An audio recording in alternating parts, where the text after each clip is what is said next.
Ito ang isang pinakamalaking dahilan kung bakit si Toni Gonzaga ay isa sa pinaka-successful na babae sa industriya ng showbiz. Kung gusto malaman, pag-usapan natin to. Alam nyo, marami pong mga artista na sumisikat pero kakaunti lang po ang nasusustain ang kanilang kasikatan. Bigla na lang may mga iba nawawala after wala ng shows. But one thing that I've learned in life is success is not accidental. Meron siyang strategy, meron siyang system, meron siyang vision. Today, pag-usapan po natin kung ano strategy ni Toni Gonzaga, hindi lang bilang host, hindi lang bilang artista, bilang isang entrepreneur at builder. Alam mo, itong nakita ko po, marami pong talaga masisipag at matsatsaga, minsan hindi umaasenso. Hindi naman dahil kulang sa talent, pero alam mo, parang feeling ko lang, kulang sila sa tinatawag na vision or long-term direction. Alam mo, kung wala kang vision, maniwala po kayo, short-term ka mag-isip at di tatagal kung ano man ang iyong ginagawa. Para maintindihan niyo yung salitang vision, I can still remember the story of Mr. Walt Disney. His vision was to build the biggest recreation center for the kids, and that was Disneyland. But before the completion of Disneyland, siya po ay namatay na. Pero yung wife niya continued to build until such time it was finally inaugurated. People were really so amazed at the beauty of Disneyland, and one of her best friend made a comment, said, "Ang ganda ng Disneyland, but it's so tragic that your husband did not live to see any of this." His wife just put a smile on her face and said, "You were wrong. Before anything of this was built and completed, my husband already saw it through his what?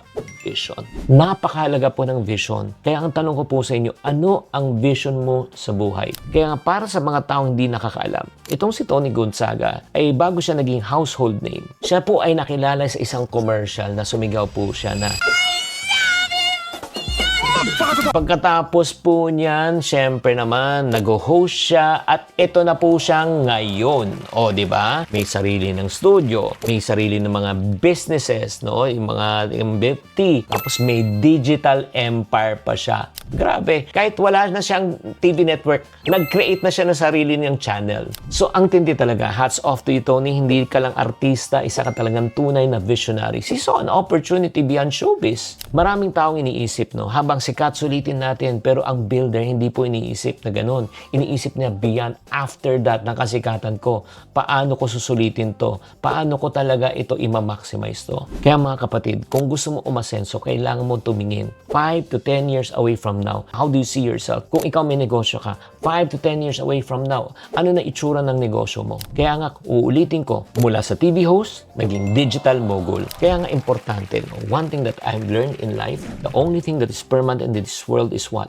Change. If you want to grow, it requires reinvention. Kailangan mag-shift. Like for example, from sales ako, nagnegosyo ako. From negosyo, naging concert producer. From concert producer, during the time, nag-artista po ako kahit ayaw nyo maniwala. From an artista, nagnegosyo ulit. From negosyo, binenta ko yung negosyo. Right now, I'm a book author, communicator, writer, a social media influencer. Kaya nga, makikita mo talaga na meron talagang transition. And then, ang kagandahan pa niyan, ginamit po niya ang kanyang strong personal branding ni Toni Gonzaga. Diba? She puts and she builds everything attached to her name brand. Diba? Kaya alam mo bakit talagang ang dami niyang followers sa social media? Because people buy from people they trust. And last but not the least, kung ano ba sekreto talaga ni Toni Gonzaga but sobrang siyang successful? Because meron siyang purpose. Oo, kung mapapanood mo yung mga Toni Talks niya, di ba? Napaka-inspirational. Hindi lang talaga pwede pera ang habol eh. Once you follow purpose, and you make it sustainable, success and money will follow. And that is basically what I've learned also. Yung parang na-realize ko, ever since I was young, ang mindset sa akin na magulang ko dati,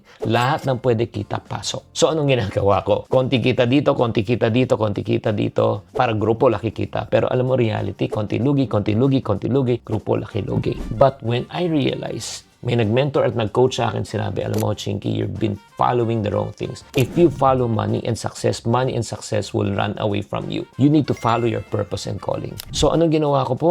Naghanap po ako talaga ng purpose ko, yung calling ko, and na-realize ko, nung kahirapan po namin nung panahon ng 12 years old ako, nung naluging ang negosyo ng aking ama, yan pala ang magiging purpose. Yung pain ko, naging gain ng ibang tao. Yung scars, yung mga peklat na naramdam ko, naging stars. Ngayon, tinutulungan ko na yung mga ibang tao na katulad ko na nag-struggle before. And last but not the least, one thing that I also observed from the life of Tony, her faith-driven decisions. Alam mo, from time to time, every Sunday, we go to the same church and congregation. So, nagkikita po kami doon. From time to time, nakikita ko talaga yung kanilang commitment, their relationship with God, and then nakita ko rin yung peace of mind na sa buhay po nila. Kaya nga, alam mo, isang na-realize ko, kahit na gaano ka successful, pero pag wala kang peace, is equivalent to failure. Aanhin mo ang tagumpay, ang dami mong pera kung wala ka namang kapayapaan sa iyong puso. Kaya kapatid, kung malinaw talaga ang vision mo, maniwala ka, hindi ka matitinag. Maaari, iba ang industriya natin compared to Miss Tony Gonzaga, pero yung mga lessons na pwede natin matutunan, again, una, kailangan meron kang vision. Pangalawa,